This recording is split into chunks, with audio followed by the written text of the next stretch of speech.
ప్రభు బలలో పాల్పొందకపోవడం మనం దేవుని వాక్యము వింటున్నాం.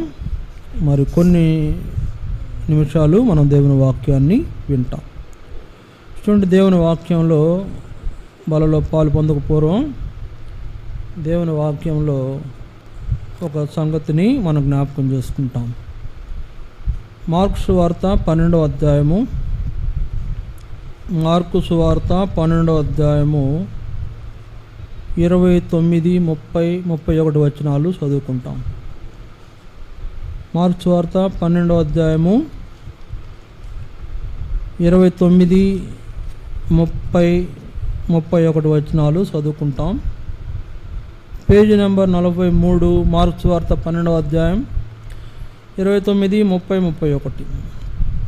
అందుకు యేసు ప్రధానమైనది ఏదనగా, ఓ ఇశ్రాయేలు వినుము, మన దేవుడైన ప్రభువు అద్వితీయ ప్రభువు. నీవు నీ పూర్ణ హృదయంతోనూ, నీ పూర్ణ ఆత్మతోనూ, నీ పూర్ణ వివేకముతోనూ, నీ పూర్ణ బలముతోనూ నీ దేవుడైన యెహోవా ప్రభువును ప్రేమింపవలనన్నది ప్రధానమైన ఆజ్ఞ. రెండవది, నీవు నిన్ను వలె నీ పొరుగువానిని ప్రేమింపవలనన్నది రెండవ ఆజ్ఞ. వీటికంటే ముఖ్యమైన ఆజ్ఞ మరేదీ లేదని అతనితో చెప్పాను. ఇక్కడ వ్రాయబడిన మాటలను బట్టి ప్రభుత్వం మనతో మాట్లాడినట్లు చిన్న ప్రార్థన చేద్దాం. ప్రేమగల తండ్రి, పరిశుద్ధుడైన దేవ, మీకెన్నో వందనాలు. ఈ దినము మీరు మాకు అనుగ్రహించిన ప్రభు దినాన్ని బట్టి స్తోత్రాలు. కనుకరించండి, మీ ఏర్పాట్లు మమ్మల్ని నడిపించండి, మీ బలము మా ఎడల చూపించుము, సహాయం చేయండి. ఆరాధనలో సహాయపడ్డారు, అలాగే బలలో పాలు పొందడానికి కూడా సహాయం చేయండి. అయోగ్యముగా పాలు పొందక యోగ్యమైన వారుగా పనులు చేయవేయటానికి సహాయం చేయండి. ప్రతి ఒక్కరికి వాక్య గ్రహింపు అనుగ్రహించండి. మీ సన్నిధిలో ఉన్నామన్న అవగాహన, భయము ప్రతి ఒక్కరిలో కలుగు చేసి యోగ్యంగా బలలో పాల్పొందినట్లు సహాయం చేయండి. యేసు ప్రభు నామమున స్తుతించి ప్రార్థిస్తున్నాం తండ్రి, ఆమేన్. ఇక్కడ వ్రాయబడిన మాటల్లో మనం చూస్తున్నాం, ఏం చూస్తున్నామంటే ఇక్కడ యేసు ప్రభు ఒక మాట చెప్తున్నాడు. ఏమని చెప్తున్నాడు? ఓ ఇశ్రాయేలు వినుము, ఓ ఇశ్రాయేలు వినుము, నీ యొక్క దేవుడైన ప్రభువు అద్వితీయ ప్రభువు.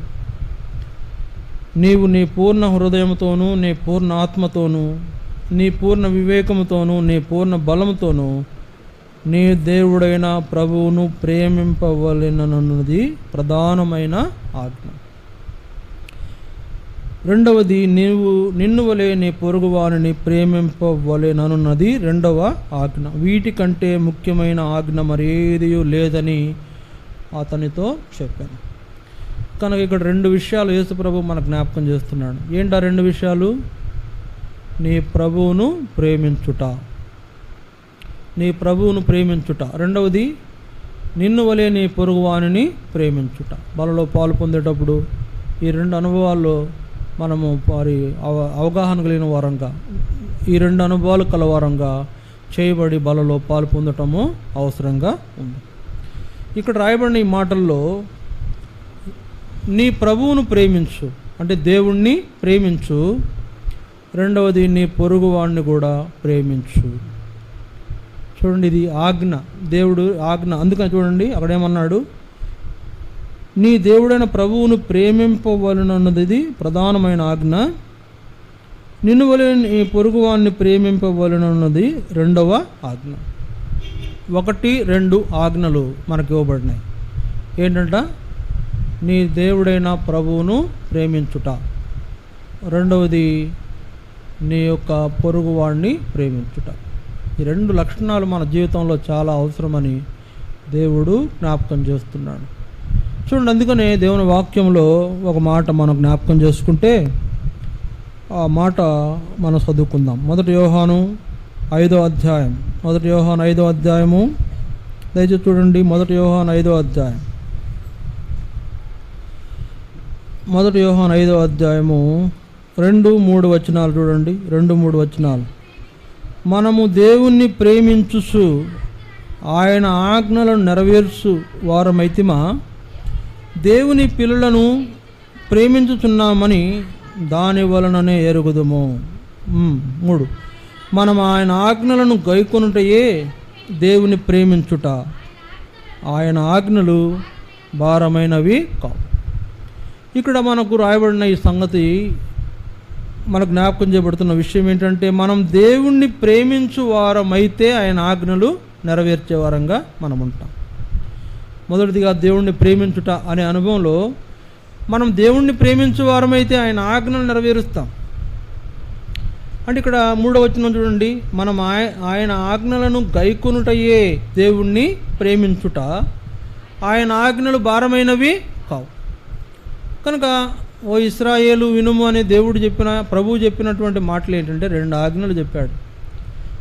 అసలు ఆజ్ఞలన్నీ ఆజ్ఞలు చాలా ఉన్నాయి, కోకొల్లాలు ఉన్నాయి. అయితే ముఖ్యమైన ఆజ్ఞలు ఏంటి? 10 ఆజ్ఞలు. ఈ 10 ఆజ్ఞలు కాక ఇంకెన్నో ఆజ్ఞలు ఉన్నాయి. అక్కడ నిర్గమాకాండంలో మనం చూస్తే 10 ఆజ్ఞలే కాదు, ఇంకా ఎన్నో ఆజ్ఞలు ఉన్నాయి. అయితే దేవుడు ఏం చేశాడంటే వాటన్నిటినీ 10 ఆజ్ఞలుగా జ్ఞాపకం చేశాడు. అయితే యేసుప్రభు ఏం చేశాడంటే ఇంకా సులభతరం చేశాడు. ఆజ్ఞలు పాటించడం అనేది ఇంకా సులభం చేశాడు. అంటే ఎన్నో ఆజ్ఞలు ఉన్నాయి. అంటే లేని వారితో పుట్టింపకూడదు, నీ పొరుగు వాడిని ఆశించకూడదు, నీ పొరుగు వానికి ఏది అడ్డు వేయకూడదు, నీ పొరుగువాడు గుడ్డివాడితే గుంట్లో పడుతుంటే వాడిని నువ్వు గుంట్లో పడకుండా కాపు, ఇలాంటి ఆజ్ఞలు ఉన్నాయి. ఈ ఆజ్ఞలన్నింటినీ కూడా దేవుడు ఏం చేశాడంటే 10 ఆజ్ఞలుగా చూపించాడు. అందులో 10 ఆజ్ఞల్లో ఒక 5 దేవుని గురించి, ఒక 5 మన తోటి వాళ్ళకు, మన గురించి, మనుషుల గురించి. కాబట్టి ఆ ఆజ్ఞలు చేయటం అంటే నెరవేర్చడం కూడా కొంచెం కష్టమైందంట. అందువల్ల యేసు ప్రభువు ఏం చేశాడు, ఇప్పుడు ఈ ఆజ్ఞలు 2 ఆజ్ఞలుగా చేశాడు. ఇప్పుడు ఎన్నో ఆజ్ఞలు పోయి 10 ఆజ్ఞలు వచ్చినాయి. 10 ఆజ్ఞలు పోయి ఇప్పుడు 2 ఆజ్ఞలే. ఏంటి ఆజ్ఞలు? ఇశ్రాయేలు వినుము, నీ దేవుడైన ప్రభువును ప్రేమింపవలనన్నదే మొదటి ఆజ్ఞ. 2వ ఆజ్ఞ ఏంటి? నిన్ను వలె నీ పొరుగువాడిని ప్రేమించు అనేది 2వ ఆజ్ఞ. వీటికంటే మరి ప్రధానమైన ఆజ్ఞలకి ఏమీ లేవు. అందువల్ల ఈ ఆజ్ఞలు దేవుణ్ణి ప్రేమించు వారికి నెరవేర్చవలసిన అవసరత చాలా ఉంది. దేవుణ్ణి ప్రేమిస్తున్నాం అన్నటువంటి వాళ్లకు ఈ ఆజ్ఞ నెరవేర్చవలసిన అవసరత చాలా ఉంది. ఎందుకు? మనం ఆయన ఆజ్ఞలను గైకొనుటయే దేవుణ్ణి ప్రేమించుట. ఆయన ఆజ్ఞలు భారమైనవి కావు. దేవుని ఆజ్ఞలు భారమైనవి కాదంట, తేలికైపోయినాయి. యేసుప్రభు చెప్తున్నాడు, ఇవే మీకు ఆజ్ఞలు 2, 10 కాదు, లేదా అంతగా మించిన ఆజ్ఞలు మీకు పెడతలేదు, కానీ 2 ఆజ్ఞలు. నీ దేవుడైన ప్రభువుని ప్రేమించు, నీ తోటి మనుషుణ్ణి కూడా ప్రేమించు అనే విషయం. ఇది భారమైంది కాదంట, కానీ మనకు భారమే కదా. ఈ 2 విషయాలు మనకు భారమే. దేవుణ్ణి ప్రేమించడము భారమే, మన వలె మన పొరుగువాడిని ప్రేమించడం కూడా భారమే మనకు. అందువల్ల ఈ ఆజ్ఞలు గైకొనటమే దేవుణ్ణి ప్రేమించుట అని జ్ఞాపకం చేయబడ్డప్పుడు, ఆజ్ఞలను మనం గైకొనుట అనేది మన జీవితంలో ఒక ఎలా ఉండాలంటే వాడుకగా ఉండాలి. దేవుని ఆజ్ఞలు గైకొనుట అనేది వాడుకగా ఉండాలి. ఆజ్ఞలు నెరవేర్చుట భారమైనది ఏం కాదు, దేవుణ్ణి ప్రేమించడం భారమైనది ఏం కాదు. అలాగే ఇరుగు పొరుగు వారిని ప్రేమించడం కూడా భారమైనది ఏం కాదు.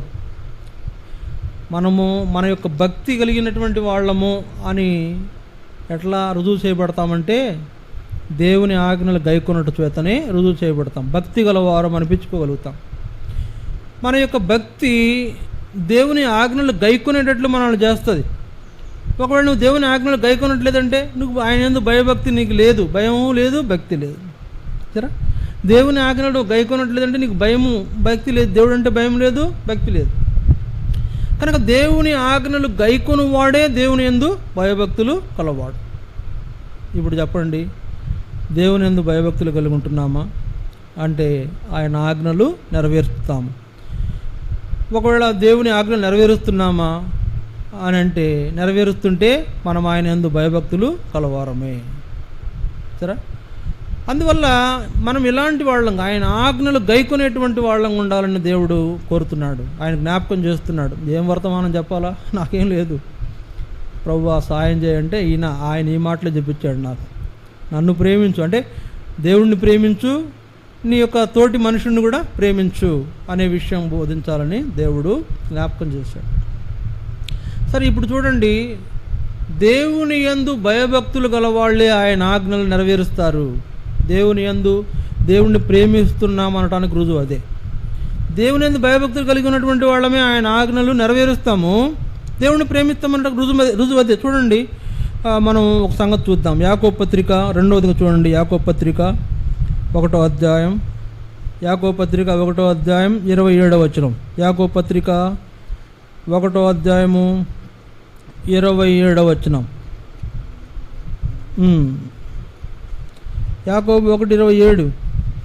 తండ్రి అయిన దేవుని ఎదుట పవిత్రమును నిష్కళంకమునైన భక్తి ఏదనగా. చూడండి, ఇక్కడ ఏమన్నాడు? తండ్రి అయిన దేవుని ఎదుట పవిత్రమైన నిష్కళంకమైన భక్తి గలవారు కావాలి. దేవుని ఎదుట ఎలాంటి వాళ్ళు కావాలంట? పవిత్రమైన వాళ్ళు కావాలి, నిష్కళంకమైన వాళ్ళు కావాలి, అలాంటి భక్తి కలిగినటువంటి వాళ్ళు కావాలి. భక్తిలో రకాలు ఉన్నాయన్నమాట దీన్ని బట్టి, అంతే కదా? భక్తిలో రకాలు ఉన్నాయి. పవిత్రమైన భక్తి ఉండాలా, నిష్కళంకమైన భక్తి కలిగిన వారంగా మనం ఉండాలి. ఇలాంటి వాళ్ళమైతేనే ఆయన ఆజ్ఞలు నెరవేరుస్తాము. కనుక ఇక్కడ ఏమంటున్నాడంటే, పవిత్రమైన తండ్రి అయిన దేవుని ఎదుట పవిత్రమును నిష్కళంకమునైన భక్తి ఏదనగా. ఇలాంటి భక్తిపరుడు నువ్వైతే ఏం చేయాలో తెలుసునా? చూడండి, అక్కడ దిక్కులేని పిల్లలను విధవరాండ్లను వారి ఇబ్బందిలో పరామర్శించుటయు ఇహలోక మాలిన్యము తనకంటకుండా తన్ను తాను కాపాడుకొనుటయునే అని. ఇక్కడ మనకు జ్ఞాపకం చేయబడుతున్న సంగతి ఏంటంటే, మనం నిజంగా భక్తి గల వాళ్ళమైతే ఏం చేస్తామంట? దిక్కులేని పిల్లలను విధవరాండ్లను వారి ఇబ్బందిలో పరామర్శించే వారంగా మనం ఉంటాం. చూడండి, నిష్కళంకమైన భక్తి, పవిత్రమైన భక్తి, తండ్రి ఎదుట కలవారు ఎవరో వారు ఏం చేస్తారంట? దిక్కులేని పిల్లలను విధవరాండ్లను వారి ఇబ్బందిలో ఆదరిస్తారు, పరామర్శిస్తారు. మనకు అట్లా కాదు, పరామర్శించబడటానికే ఇష్టపడతాం. నన్ను ఎవరు పరామర్శిస్తారు, నన్ను ఎవరు ఆదుకుంటారు, నాకెవరు సహాయం చేస్తారు, ఇట్లా ఉంటాం మనం. కానీ దేవుని యందు భయభక్తులు గల వాళ్ళకు ఉండాల్సిన లక్షణం అది కాదు. మనకెవరో చేస్తారు కాదు, మనము దిక్కులేని పిల్లలను ఆదరించాలి, పరామర్శించాలి, విధవరాండ్రను పరామర్శిస్తున్నామా? వాళ్ళ విషయమై వాళ్ళని ఆదరిస్తున్నామా? వాళ్ళ ఇబ్బందుల్లో వాళ్లకు కావాల్సిన సహాయం అందిస్తున్నామా? ఇది చాలా అవసరమైంది. అదే భక్తి గల వాళ్ళకు ఉండే లక్షణం. నిజంగా నువ్వు దేవుని ఎదుట భక్తి గల వ్యక్తిగా అనిపించుకోవాలంటే ఈ లక్షణం నీకు చాలా అవసరం. దిక్కులేని పిల్లలు ఎందరో ఉన్నారు లోకంలో, ఎందరో విధవరాండ్రు ఉన్నారు. విధవరాండ్రు 2 రకాలు ఉన్నారు. విధవరాండ్రులు ఇదే యాకోబు పత్రికలో రాశారు. చూడండి, విధవరాండ్రులు 2 రకాలు. 5వ అధ్యాయం విధవరాండ్రుల గురించి రాశాడు యాకోబులో. యాకోబులో కాదు, 1 తిమోతిలో రాశారు. చూడండి, 1 తిమోతిలో విధవరాండ్రు 2 రకాలు ఉన్నారు. 1 తిమోతి 5వ అధ్యాయము విధవరాండ్రులు 2 రకాలు ఉన్నారంట. చూడండి, విధవరాండ్రలో 2 రకాలు. 5వ అధ్యాయము 4వ వచనం, 3-4 వచనాలు. అయితే నిజముగా అనాథలైన విధవరాండ్రను సన్మానింపుము. అయితే ఏ విధవరాలికైనను పిల్లలు కానీ మనములు కానీ ఉండిన ఎడల వీరు మొదట తమ ఇంటి వారి ఎడల భక్తి కనపరుచుటకును తమ తల్లిదండ్రులకు ప్రత్యుపకారము చేయుటకును నేర్చుకొనవలెను. ఇది దేవుని దృష్టికి అనుకూలమైనది. ఇక్కడ మనం చూస్తున్నాము, నిజముగా అనాథలైన విధవరాండ్రులను సన్మానించుము. నిజంగా అనాథలైన విధవరాండ్రు అంటే ఎవరు లేరు నాకు అంటే వాళ్ళని సన్మానించాలి. వాళ్ళకు పిల్లలు లేరు, వాళ్ళకు మనవళ్ళు లేరు, వాళ్ళకి మనవరాండ్రు లేరు, ఎవరు లేరు, చూసేవాళ్ళు లేరు, పట్టించుకునేవారు లేరంటే వారిని సన్మానించాలని వాక్యం చెప్తుంది. అలాంటి వాళ్ళని సన్మానించండి. ఇంకొకళ్ళు ఉన్నారు కింద చూడండి, కింద మరి ఒక విధవరాలు గురించి రాయబడింది. 5వ వచనం. అయితే నిజముగా అనాథ అయిన విధవరాలు ఏకాకి అయ్యుండి దేవుని మీదనే తన నిరీక్షణ ఉంచుకొని విజ్ఞాపనల యందును ప్రార్థనల యందును రేయింబగలు నిలకడగా ఉండును. 6వ వచనం చూడండి. సుఖభోగముల యందు ప్రవర్తించున్నది బ్రతుకుచుండియు సచ్చినదయుండును. ఇక్కడ సుఖభోగముల యందు ప్రవర్తించు విధవరాలు. కనుక 2 రకాల విధవరాలు ఉన్నారు ఇక్కడ. నిజముగా అనాథలైన విధవరాలను పరామర్శించాలని దేవుని వాక్యం బోధిస్తూ ఉంది. అయితే సుఖభోగముల యందు ప్రవర్తించేటువంటి విధవరాండ్లు ఉన్నారు, వాళ్ళ గురించి రాశాడు. వాళ్ళంట బ్రతుకుచుండియు సచ్చినదై ఉండును. అక్కడ చూడండి, ఇంకా అనేకమైన విషయాలు వ్రాయబడ్డాయి. చూడండి 10వ వచనం, సత్క్రియలకు పేరు పొందిన విధవరాలు పిల్లలను పెంచి పరదేశులకు ఆతిథ్యం ఇచ్చి పరిశుద్ధుల పాదములు కడిగి శ్రమపడి వారికి సహాయం చేసి ప్రతి సత్కార్యము చేయ బూనుకొనినదైతే ఆమెను విధవరాండ్ర లెక్కలో చేర్చవచ్చును. యవనస్తులైన విధవరాండ్రను లెక్కలో చేర్చవద్దు. నిజముగా అనాథులైన విధవరాండ్రు ఉన్నారంట, వృద్ధులైన అనాథులైన విధవరాండ్రు ఉన్నారంట, యవనస్తులైన విధవరాండ్రు ఉన్నారంట. వాళ్ళు ఏంటంట, యవనస్తులైన విధవరాండ్రను లెక్కలో చేర్చవద్దు. ఎందుకు? వారు క్రీస్తునకు విరోధులు. యవనస్తులైన విధవరాండ్రు అంట క్రీస్తుకు విరోధులు. తర్వాత ఏమని రాయబడింది? క్రీస్తునకు విరోధముగా నిరంకుశకులైనప్పుడు తమ మొదటి విశ్వాసమును వదులుకొనిలను తీర్పు పొందిన వారై పెండ్లాడగోరుదురు. మరియు వారింటింట తిరుగులాడుచు బద్దకు రాండ్రగుటకు మాత్రమే గాక ఆడరాని మాటలాడుచు వదరుబోతులను పరుల జోలికి పోవువారు నగుటకును నేర్చుకొందురు అని. ఇక్కడ 2 రకాల విధవరాళ్ళు ఉన్నారు. ఎవరికి మనం సన్మానం చేయాలంట? దేవునికి యోగ్యమైన జీవితం జీవించే విధవరాండ్రకు మనం సన్మానము చేయాలి. వాళ్ళని ఆదరించాలి, వాళ్ళని పరామర్శించాలి. వాళ్ళకి ఇబ్బందిలో వాళ్ళని పరామర్శించడం అనేది దేవుని యందు భయభక్తి కలిగి ఉన్న వాళ్ళు చేసే పని. నిజముగా అనాథలు అంటే ఎవరు లేరు, చూసేవాళ్ళు లేరు, పట్టించుకునేవాళ్ళు లేరు. మన దగ్గర అలాంటి వాళ్ళు ఎవరు లేరులేండి దేవుని దయ వల్ల. ఒక ఆగర్మామ ఉందనుకుంటే ఆమెకు కూడా మనవరాళ్ళు ఉన్నారు. ఆమె కూడా మనవరాళ్ళు ఉన్నారు. అందువల్ల చాలామంది లోకంలో నిజమైన అనాథలైన విధవరాళ్ళు ఉన్నారు. నిజంగా ఎవరు లేరు. నిన్న మేము విజయవాడలో ఎన్కేపాడులో ఒక భూస్థాపన చేశాం. ఆమెకు విధవరాలు, ఆమెకు పిల్లలు ఉన్నారు, కానీ ఎక్కడున్నారు? విదేశాల్లో ఉన్నారు, ఇక్కడ లేరు. నిన్న ఆమె చనిపోయింది. చాలా కాలం మరణ పడకలో ఉండి నిన్న చనిపోయింది. సమాధి కూడా చేశాం మేము. ఏంటి సంగతి అంటే విదేశాల్లో ఉన్న వాళ్ళ పిల్లలు రాలేకపోయినారు. ఇప్పుడు ఆమె పరిస్థితి నిజంగా ఎవరు లేనటువంటి పరిస్థితే. మరి ఎవరైనా చనిపోయారంటే సహజంగా వెళ్తే ఒక 100 మందో 50 మందో ఆడు ఉంటారు. ఎవరు లేరు, 5 ఉన్నారు అక్కడ. 5 మా పక్కన ఉన్న వాళ్ళు వచ్చినట్టున్నారు. వాళ్ళని ఆధారం చేసుకుని మేము 2-3 సహోదరులుగా అక్కడికి వెళ్ళి భూస్థాపన చేసి వచ్చాం. నిజంగా అలాంటి వాళ్ళని మనం ఆదరించాలి. అలాంటి వాళ్ళ విషయంలో మనము వాళ్ళని ఆదరించడం, వాళ్ళ విషయాల్లో మనము బాధ్యత తీసుకోవడం అవసరమే. ఇక్కడ నిజంగా దేవుని యందు భక్తి గల వారికి ఉండాల్సిన లక్షణం ఇది. నిజముగా అనాథలైన పిల్లలను, విధవరాండ్రను వారి ఇబ్బందిలో పరామర్శించే లక్షణం నీకుందా? అలాంటి లక్షణము, అలాంటి అనుభవం నీకుంటే నువ్వు దేవుని యందు భయభక్తి కలిగిన వ్యక్తివి, దేవుని దృష్టిలో భక్తి కలిగిన వ్యక్తివి, ఆయన ఆజ్ఞలను నెరవేరుతున్న వ్యక్తివి. ఎవరెట్ట పోతే మనకెందుకులే, మనం ఎట్ట బాగున్నాం కదా అనుకుంటున్నామా? అది భక్తిగా ఉండేవాడుకుండే లక్షణము కాదు. కనుక బుడమేరు పొంగినా కృష్ణానది పొంగినా నేను ఎంతో, అంటే మాకు పిల్లలకు తెలుసు ఆ సంగతి. పరితపించిపోయాను నేను. ఏంటి వాళ్ళ పరిస్థితి ఏంటి, ఎలా ఉన్నారు పాపం, వాళ్ళు ఎలా ఉన్నారు, వీళ్ళు ఎలా ఉన్నారు, అసలు ఈ ప్రజలందరూ ఎలా ఉన్నారు, గవర్నమెంట్ వేయడం ఏమైపోయిందో, ఏం పట్టించుకునే పరిస్థితి అయిపోయింది అని మేము ప్రార్థన చేసాం. రాత్రులంతా ప్రార్థన చేసేవాళ్ళం. కనుక ఎందుకంటే ఇలాంటి నిజమైనటువంటి ఇబ్బందికరమైన పరిస్థితులు ఉన్న వాళ్ళని మనము ఆదరించి పరామర్శించడం, వాళ్ళ కోసం కనీసం ప్రార్థన చేయాలి.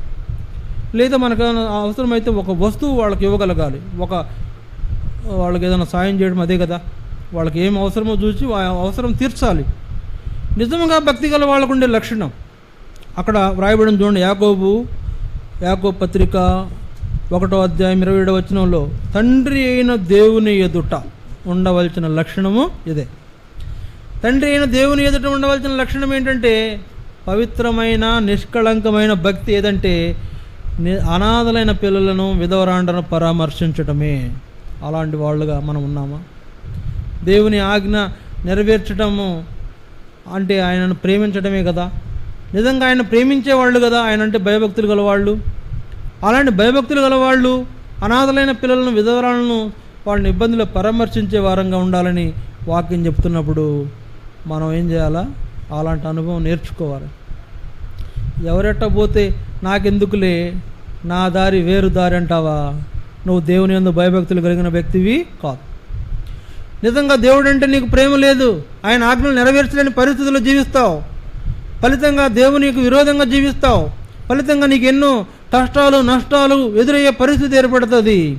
నిజంగా దేవుని యందు భయభక్తులు కలిగి ఉండేటువంటి దేవుని పిల్లలు ఇలాంటి లక్షణము అలవాటు చేసుకోవాలి. ఇబ్బందులలో ఉన్న వారిని పరామర్శించుట.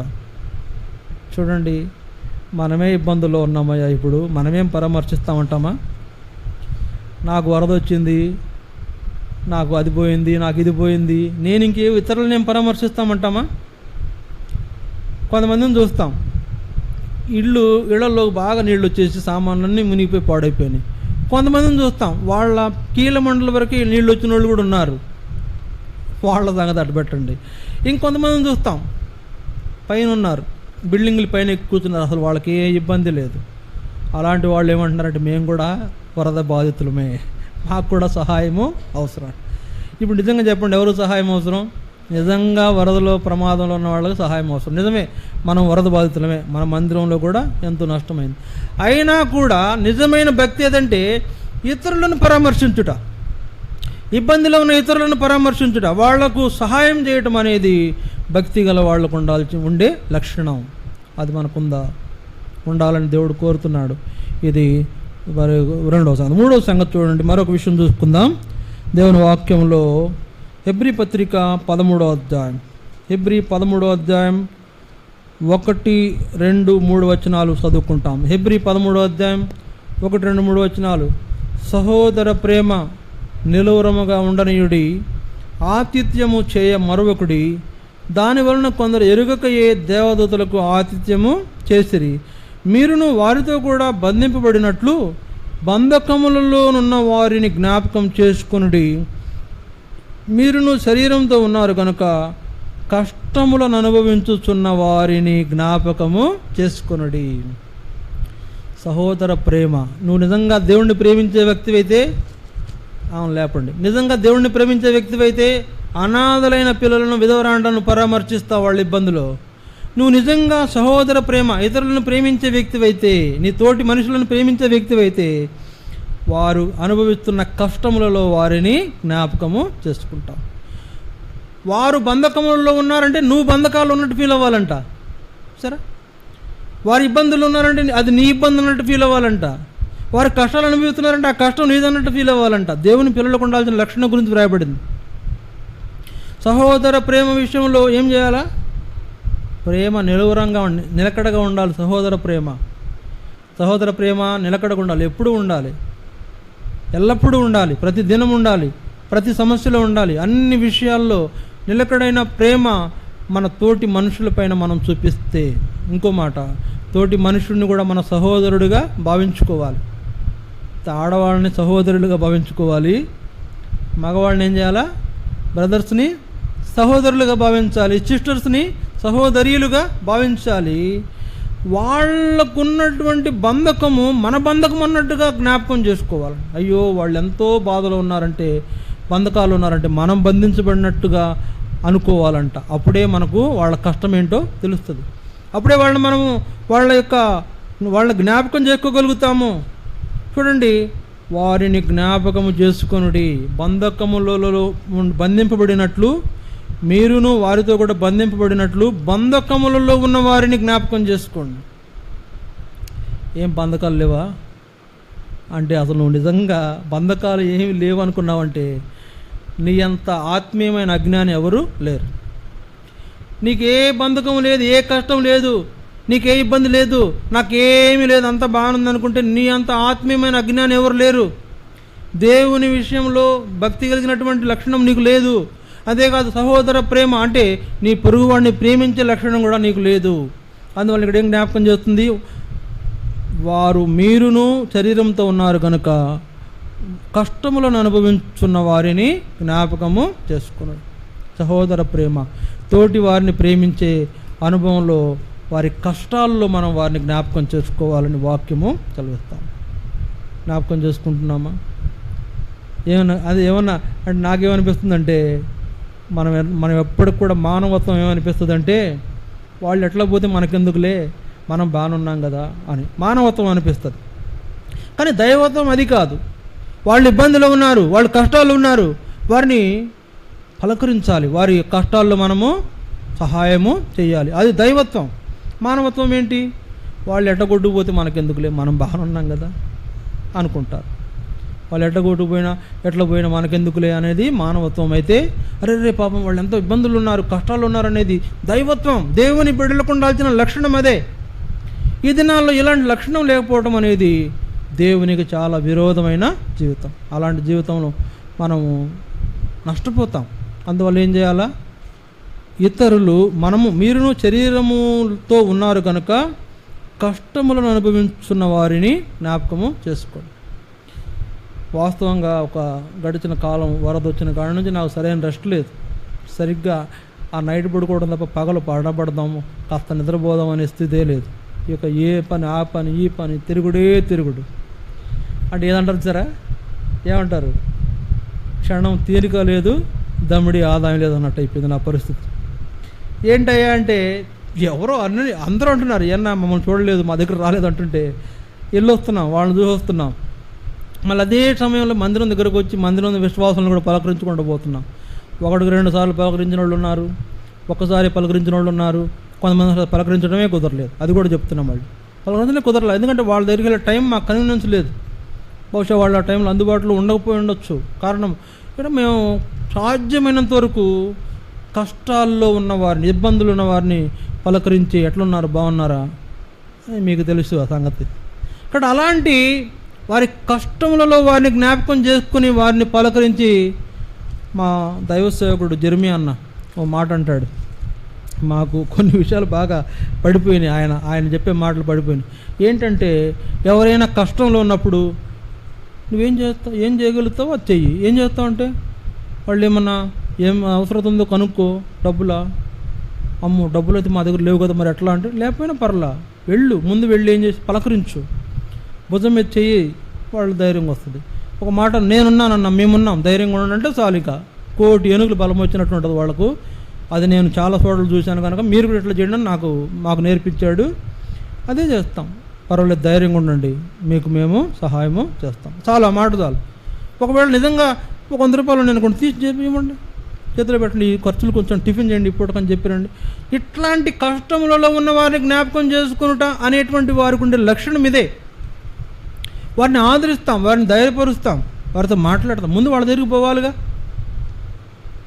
ముందు వాళ్ళ దగ్గరికి పోకుండా నువ్వు బాగుండు అని ఇక్కడిని తరిచి కేగలేతే ఉపయోగం ఉంది. వాళ్ళ దగ్గరికి పోతే మనోడు వచ్చాడు, మన బ్రదర్ వచ్చాడు, తోటి సహోదరుడు వచ్చాడు, వాళ్ళకు కూడా ధైర్యం వస్తుంది, కొంచెం వాళ్ళు కూడా సంతోషపడతారు. కనుక దేవుని పిల్లలైన వాళ్లకు ఇతరులను ప్రేమించే విషయంలో ఉండవలసిన మరో లక్షణం ఏంటంటే, మీరును శరీరంలో ఉన్నారు కనుక మరి కష్టములను అనుభవించుతున్న వారిని జ్ఞాపకము చేసుకొనుడి అని దేవుడు జ్ఞాపకం చేస్తున్నాడు. కనుక దేవుణ్ణి ప్రేమించే వాళ్ళైతే ఆయన ఎందుకు భయభక్తులు కలిగి ఉంటారు. వాళ్ళు ఏం చేస్తారు? దిక్కులేని పిల్లలను, విధవరాళ్లను వాళ్ళ ఇబ్బందులు పరామర్శిస్తారు. రెండవదిగా, నిజముగా నిన్ను వలి నీ పొరుగు వాడిని ప్రేమించే అనుభవం ఉన్నట్లయితే నీ అంటే వాళ్ళ కష్టంలో అది నీ కష్టం అన్నట్లుగా భావించి వాళ్లకు సహాయం చేసే వ్యక్తిగా నీవు ఉండాలి అని దేవుడు కోరుతున్నాడు. ఇది రెండవ సంగతి. మూడవ సంగతి చూడండి, దేవుని వాక్యంలో మూడవ సంగతి మత్తయి సువార్త 25వ అధ్యాయం 40వ వచనం. మత్తయి సువార్త 25వ అధ్యాయము 40వ వచనం. మత్తయి సువార్త 25:40.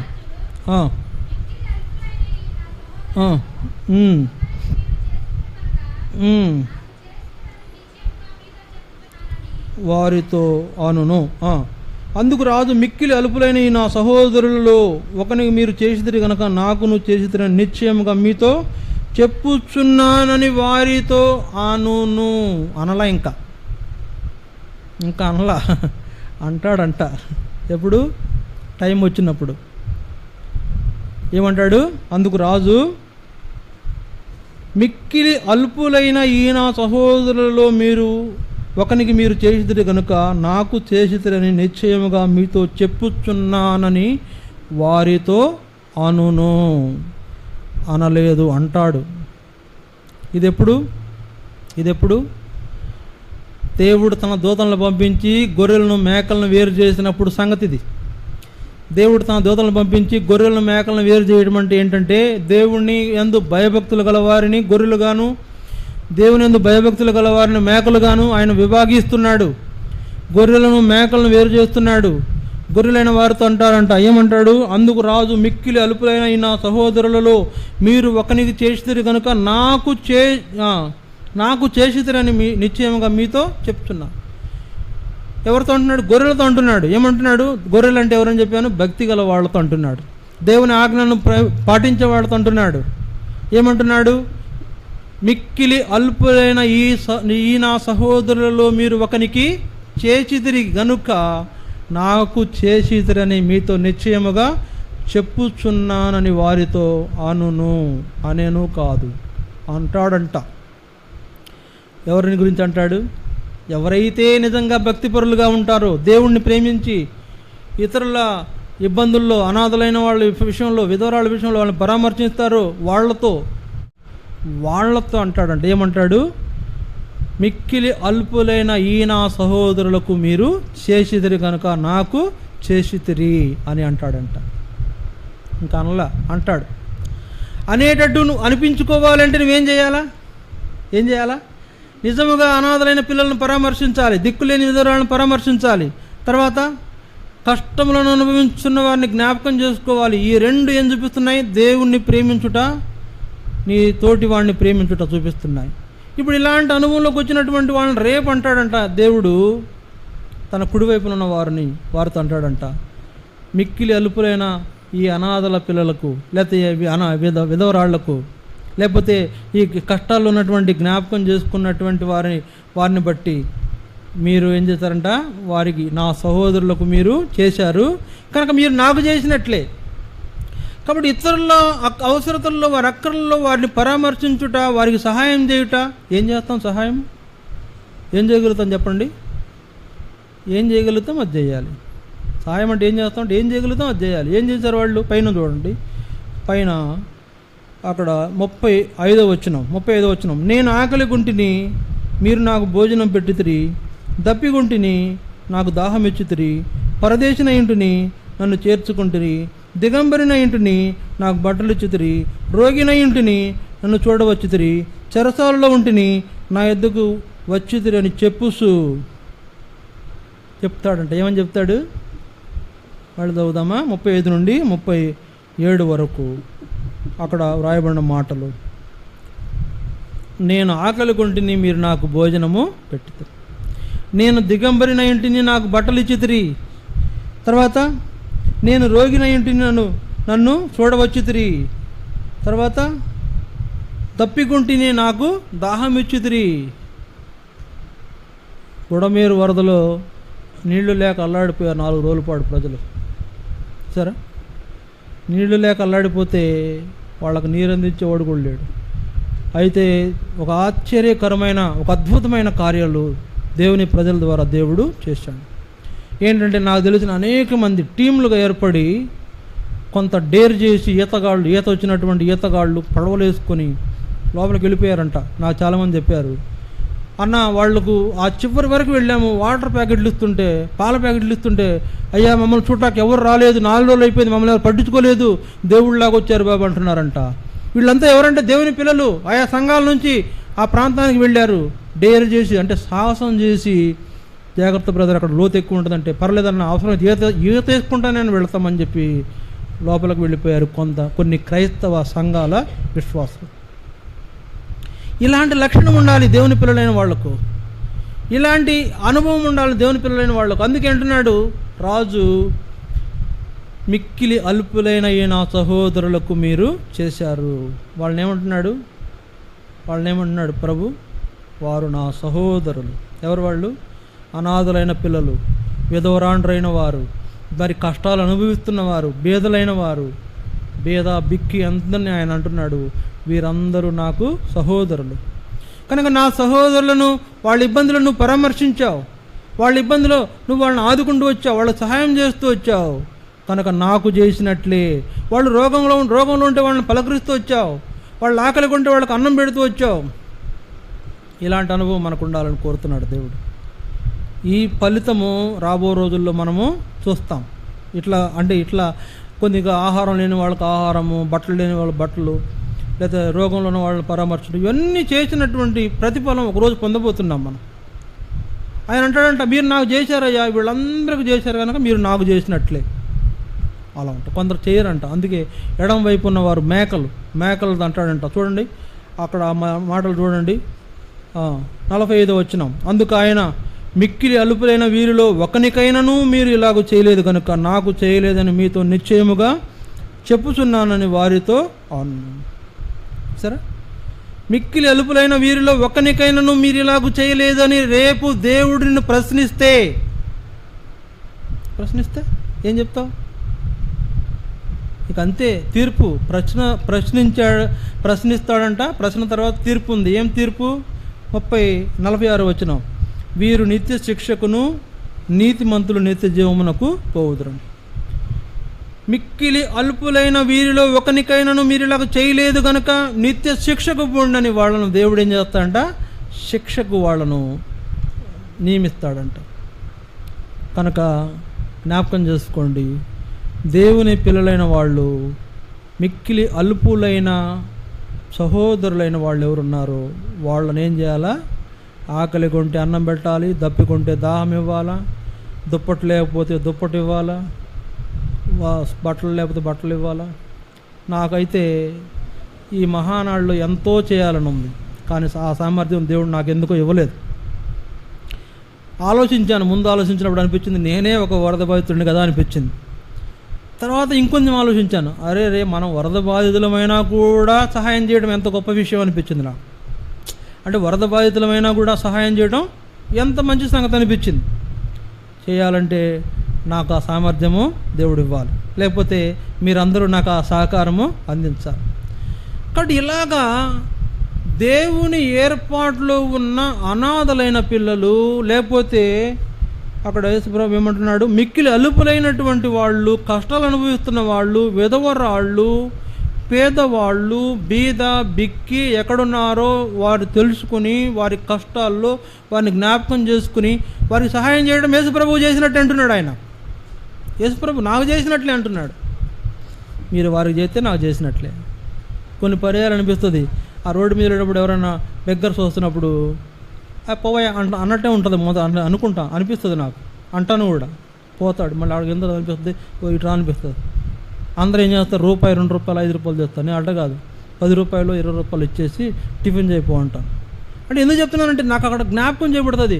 ఇదే మాట రేపు దేవుడు నన్ను అడిగితే, ఇదే మాట ఈ మిక్కిలి అలుపుడైన ఈ సహోదరుడికి నువ్వు చేయలేదు అని రేపు అడిగితే నా పరిస్థితి ఏంట్రా బాబు అనిపించి కొద్దిగా నాకు అనిపిస్తుంది. అనగా నీకు ఏం చేస్తానంటే మళ్ళీ పిలిచి చేతిలో పెట్టిన సందర్భాలు కూడా చాలా సందర్భాలు ఉండాలి. అక్కడ యేసుప్రభు ఉన్నాడు, మీరు నాకు చేసినట్లే అంటున్నాడు. అలాంటి అనుభవంలో మనం ఉండాలని ప్రభువు కోరుతున్నాడు. ఇది 3వ సంగతి. ఇంకో సంగతి చూడండి, 4వ సంగతి. 5 సంగతి చూడండి. ఒక సంగతి చూసుకొని మనం ముగించుకుందాం. యాకోబు పత్రిక 2వ అధ్యాయం 15వ వచనం. యాకోబు పత్రిక 2వ అధ్యాయం 15-16 వచనాలు. యాకోబు 2వ అధ్యాయం 15-16 వచనాలు. 14 నుంచి చూడండి. నా సహోదరులారా, క్రియలు లేనప్పుడు ఎవడైనను తనకు విశ్వాసం కలదని చెప్పిన ఎడల ఏమి ప్రయోజనము? అట్టి విశ్వాసం అతన్ని రక్షింపగలదా? సహోదరుడైనను సహోదరి అయినను దిగంబరులై ఆనాటికి భోజనం లేకున్నప్పుడు మీలో ఎవడైనను శరీరమునకు కావలసిన వాటిని ఇయ్యక సమాధానముగా వెళ్ళుడి, చలి కాసుకొనుడి, తృప్తి పొందుడని చెప్పినట్లా ఏమి ప్రయోజనము? అర్థమైందనుకుంటా మీకు. నేను ఎక్కువ ఎక్స్ప్లెయిన్ చేయాల్సిన అవసరం లేకుండా పోతుంది. ఒకటి అర్థం కాకపోతే అర్థం చేసుకోండి. క్రియలు లేని విశ్వాసము మృతము. క్రియలు లేని విశ్వాసం మృతం. చేస్తేనే క్రియలు, అంటే క్రియ అంటే ఏంటి? ఆ పని చేసి చూపించడం.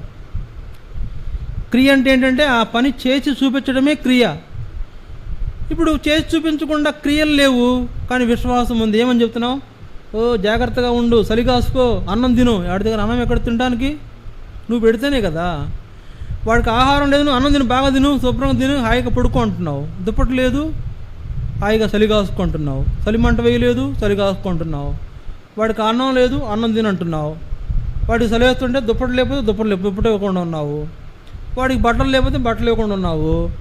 నువ్వు మంచిగా ఉండు, హ్యాపీగా ఉండు, సుఖంగా ఉండు అంటే ఎట్లా? ఈ రోజున ఈ మహానళ్ళు అనేక మంది పరిస్థితి ఇదే. ఇక్కడే కాదు, వరద ప్రాంతాల్లో అనేక మంది పరిస్థితి ఇదే. కనుక వాళ్ళందరికీ మనం ఏం చేయాలా?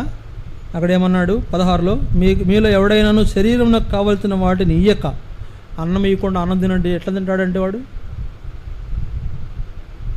అదేదో మంగోలియా దేశంలో ఫుడ్ లేదు, ఫుడ్ నీళ్ళు, మట్టితో వడలు చేసుకొని తింటున్నారు వాళ్ళు. తెలుసా మీకు?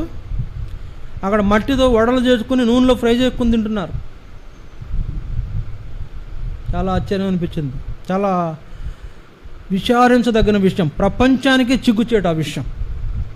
ఆ దేశంలో వాళ్ళకి తినడానికి ఆహారం లేక మట్టి పిసుక్కొని, ఆ పిసుక్కున్న మట్టితో వడలు వేసుకొని తింటున్నారు. ఇంతకంటే దౌర్భాగ్యం ఏమనుందా ప్రపంచానికి? అరే వాడు ఆకలిగా ఉంటున్నాడయ్యా, అన్నం పెట్టరా బాబు అంటే నువ్వు అన్నం హాయిగా తృప్తిపడు, బాగుండు అంటున్నాడంట పక్కన. ఉపయోగం ఏముంది? క్రియలు అవసరం, చేయాలి. ఆ పని మనం ప్రాక్టికల్గా చేసి చూపించాలి. నేను ఆ సహోదరులు చాలామంది నాతో మాట్లాడినప్పుడు, అన్న మరి చాలా డేంజర్గా ఉంది, అక్కడ అధికారులు కూడా అన్నారంట, వెళ్ళొద్దు బాబు, చాలా ప్రమాదంగా ఉంది, మేము భయపడుతున్నాం వెళ్ళడానికంటే. పర్వాలేదు సార్, మేము ఓన్ రిస్క్ తీసుకుని వెళ్ళిపోతామని చేసి ఈత ఎక్కుని వెళ్ళిపోతామని వెళ్ళిపోయారంట లోపలికి. అలాంటి వారుగా మనం ఉండాలి. అరే బాబు, మనం వాడి తిరిగిపోతే మనం చచ్చిపోతామేమో, మళ్ళీ మనకి రేపొద్దున కష్టం వస్తే ఏంట్రా పరిస్థితి అంటే దేవుడు విడిచిపెడతాడా? దేవుని ప్రజలను దేవుడు విడిచిపెడతాడా? దేవుని భయభక్తులు గల వాళ్ళని దేవుడు విడిచిపెడతాడా? దేవుని ఆజ్ఞలు నెరవేర్చే వాళ్ళని దేవుడు విడిచిపెడతాడా?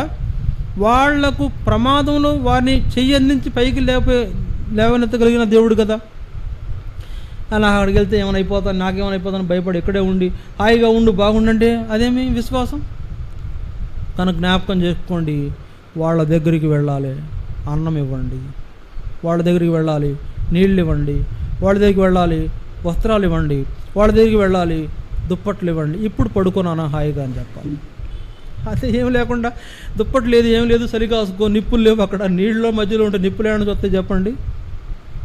నువ్వు చలికాసుకో, హాయిగా పడుకో, రెస్ట్ తీసుకో అంటే ఎట్ట పడుకుంటాడు వాడు? ఏ పక్క నుంచి ఏమొస్తుందో, ఏ అలలు కొడతాయో ఏంటో అని భయం వేస్తుంది కదా. నువ్వు ఇక్కడి నుంచి జాగ్రత్తగా ఉండు, హాయిగా నిద్రపోండి, ఎట్లా దూకాలి. అందుకే ఒక మంచి మాట రాశారు వాక్యంలో, యోధాపత్రిక 28వ అధ్యాయం, యోధాపత్రిక 21వ వచనం, యోధాపత్రిక 21వ వచనం చూడండి. ఆ మాట చూడండి. ప్రియులారా, మీరు విశ్వసించు అతి పరిశుద్ధమైన దాని మీద మిమ్మల్ని మీరు కట్టుకొనుసు, పరిశుద్ధాత్మలో ప్రార్థన చేయిసు, నిత్య జీవార్థమైన మన ప్రభువుకు యేసుక్రీస్తు కనికొరం కొరకు కనిపెట్టుచు దేవుని ప్రేమలో నిలుచున్నట్లు కాసుకొని ఇండుడి. 22వ వచనం, సందేహపడు వారి మీద కనికరం చూపుడి, అగ్నిలో నుండి లాగినట్లు కొందరిని రక్షించుడి. ఎట్లా రక్షించాలంట? వాళ్ళు అగ్నిలో నుండి లాగినట్లు కొందరిని రక్షించాలంట. అగ్నిలో ఉన్న వారిని రక్షించాలి. అగ్నిలో ఉన్నటువంటి వారిని రక్షించాలంటే నువ్వేం చేయాలా? అరే వాడు అగ్నిలో ఉన్నాడు, వాడిని పెట్టుకుని నేను కూడా కాలిపోతాను అనుకోకూడదు. అక్కడ ఏమంటున్నాడు? అగ్నిలో నుండి లాగినట్లు కొందరిని రక్షించుడి. కొందరిని, వాళ్ళు ఉన్న ఇబ్బందిలో అగ్నిలో నుంచి తీసినట్టే కొంచెం మనకు ఇబ్బంది అయినా కూడా వాళ్ళను లేపాలి, పైకి లేపాలి, కనికరించాలి, కనికరం చూపించాలి వాళ్ళ మీద. అది దేవుని యందు భయభక్తులు కలిగిన వారికి ఉండాల్సిన లక్షణం. కాబట్టి చూడండి, దేవుణ్ణి ప్రేమించే వారికి, అలాగే తోటి నిన్నువలని పొరుగువాడిని ప్రేమించే వారికి ఉండే లక్షణాలు ఏంటంటే, అనాథలైన ఆయన ఆజ్ఞలు నెరవేరుస్తాము, ఆయనను ప్రేమించినట్టు రుజువుపరుచుకుంటాము, తర్వాత ఆయన ప్రేమించిన అనుభవంతో భక్తి కలిగి జీవిస్తాము, అనాథలైన పిల్లలకు, విధవరాండ్రకు వారి ఇబ్బందుల్లో పరామర్శ చేస్తాము, సహోదర ప్రేమ కలిగిన వారమై ఇబ్బందుల్లో ఉన్న వారిని, కష్టాల్లో అనుభవిస్తున్న వారిని జ్ఞాపకం చేసుకుంటాము. ఎవరైతే ఆహార కొరతతో ఉన్నారో వారికి ఆహారం అందిస్తాము, దప్పిక కొరత ఉన్న దప్పిక అందిస్తాము, నీరు అందిస్తాము, అలాగే వస్త్రాలు ఇస్తాము, రోగులైన వారిని వెళ్ళి పరామర్శిస్తాము. ఇవన్నీ మనకు ఉండాల్సిన లక్షణాలు. అంతేకాదు, అవి చేసి ఇప్పుడు హ్యాపీగా ఉన్నానా, ఇప్పుడు హ్యాపీగా ఉండు బాబు అని చెప్పి రావడం అనేది మనకు ఉండాల్సిన లక్షణం. అందుకే చూడండి, మార్క్స్ వార్త 12వ అధ్యాయం, ఆ మాట చదువుకుని మనం ముగించుకుంటాం. మార్క్స్ వార్త 12వ అధ్యాయము 30, మార్క్స్ వార్త 12వ అధ్యాయం 33వ వచనం. పూర్ణ హృదయంతోనూ, పూర్ణ వివేకంతోనూ, పూర్ణ బలంతోనూ ఆయన ప్రేమించుటయు, ఒకడు తన్నువలే తన పొరుగువాన్ని ప్రేమించుటయు సర్వాంగ హోమములన్నిటికంటేనో బలుల కంటేనో అధికమని ఆయనతో చెప్పారు. ఇక్కడ ఇలాంటి అనుభవంలో ఉన్నాడు ఒక వ్యక్తి, శాస్త్రి అని పిలువబడుతున్నాడు. ఇలాంటి అనుభవం ఉన్నాడు. ఏమంటున్నాడు? పూర్ణ హృదయంతో, పూర్ణ వివేకంతో, పూర్ణ బలంతో ఆయనను ప్రేమించుట, ఒకడు తన పొరుగువాన్ని ప్రేమించుటయు సర్వాంగ హోమములకన్నిటికంటేను బలులన్నిటికంటేను అధికము. సరే, దేవునికి ఎన్ని కానుకలు తీసుకొచ్చి ఇక్కడ పోసినా కూడా నువ్వు ఇతరుల బలహీనతలు, ఇతరుల కష్టాల్లో వారికి సహాయం చేసిన దానికంటే గొప్ప ఏం కాదు ఇది. ఇక్కడ దేవునికి ఎన్ని ఇచ్చినా దానికంటే కూడా వారికి హెల్ప్ చేయడం అనేది చాలా అధికమని అక్కడ ఆ వ్యక్తి చెప్తున్నాడు. దేవునికి ఇవ్వడం అవసరమే, అదే టైంలో ఇతరుల కష్టాల్లో వారికి సహాయం చేయడం కూడా అవసరమే. అలాంటి అనుభవం మనం కలిగి ఉండాలని ప్రభు కోరుతున్నాడు. దేవుణ్ణి ప్రేమించుట, అలాగే నిన్ను వలె నీ పొరుగువాడిని ప్రేమించుట అనేటువంటి వాళ్ళు వాళ్ళ కష్టాల్లో వారిని జ్ఞాపకం చేసుకోవాలి, వారి ఇబ్బందుల్లో వారికి సహాయం చేయాలి. అలాంటి వాళ్ళుగా మనం ఉండాలని ప్రభు కోరుతున్నాడు. బలలో పాలు పొందబోయే ముందు పరీక్షించుకుందాం, సరి చేసుకోవాలి, ప్రభువుకు అప్పగించుకుంటాం, యోగ్యముగా బలలో పాలు పొందుతాం. మోకరించండి.